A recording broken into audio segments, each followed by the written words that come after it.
السلام علیکم سامعین، welcome to my channel voice of Mona. ہماری آج کی سٹوری کا نام ہے سورت اور سیرت۔ آہان بہت خوبصورت تھا۔ وہ ایک میڈیکل سٹور کا مالک تھا۔ وہ 4 بھائی تھے، 3 کی شادی ہو چکی تھی، اس کی ہونی تھی ابھی۔ رشتہ تلاش کر رہے تھے مگر رشتہ مل نہیں رہا تھا۔ پھر ایک دن ایک لڑکی اس کی فارمیسی پہ آئی۔ وہ کچھ پریشان تھی۔ اس نے پوچھا کیا بات ہے؟ اس نے بتایا میرے والد کی حالت خراب ہے، اگر آپ چل کر ان کا بلڈ پریشر چیک کر دیں۔ وہ اس کے ساتھ چل دیا۔ وہ فارمیسی سے تھوڑا ہی دور رہتے تھے۔ وہ اچھے خاصے لوگ تھے۔ اس نے بی پی چیک کیا، وہ ہائی تھا۔ اس نے میڈیسن دی اور چلا گیا۔ وہ پیسے دینے آئی اور اس نے شکریہ ادا کیا اور اس کا نمبر لے لیا۔ اگر ضرورت پڑی تو پھر میں آپ کو بلا سکتی ہوں؟ جی آپ بلا سکتی ہیں۔ پھر اس کا معمول بن گیا، جب بھی اس کو ضرورت پڑتی وہ آہان کو بلا لیتی۔ اس کا نام تانیہ تھا۔ آہان اس کی بات بڑے غور سے سنتا اور اس کی ہر مشکل میں مدد کرتا۔ وہ باپ بیٹی ہی تھے پوری فیملی میں، اور کوئی نہیں تھا۔ باپ ریٹائرڈ آفیسر تھا، تانیہ نے MBA کیا ہوا تھا۔ پھر آہان نے گھر بات کی تو گھر والوں نے پتہ کیا، لیکن ان کی تعریف اچھی نہیں تھی۔ پتہ چلا کہ تانیہ کی بہن گھر سے بھاگ گئی تھی، اسی وجہ سے اس کی ماں مر گئی اور باپ بیمار تھا۔ آہان نے کہا اس میں تانیہ کا کیا قصور ہے؟ گھر والوں نے انکار کر دیا۔ آہان خاموش ہو گیا،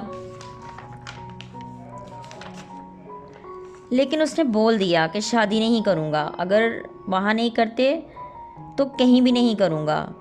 اس نے تانیہ کو بھی بتا دیا۔ تانیہ نے اسے ساری بات بتا دی۔ آہان نے کہا جو ہوا برا ہوا، مگر اس بات کی سزا باقی لوگوں کو دینا تو اچھی بات نہیں ہے۔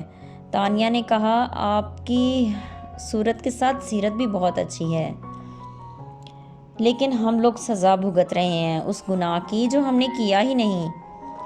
لیکن آپ کے گھر والے ہیں، انہوں نے آپ کو اس مقام تک پہنچایا ہے، آپ ان کی بات مان لیں۔ وہ جہاں کہتے ہیں آپ وہاں شادی کر لیں۔ آہان نے کہا مجھے تم سے زیادہ پتہ ہے کہ مجھے کیا کرنا ہے۔ تانیہ خاموش ہو گئی۔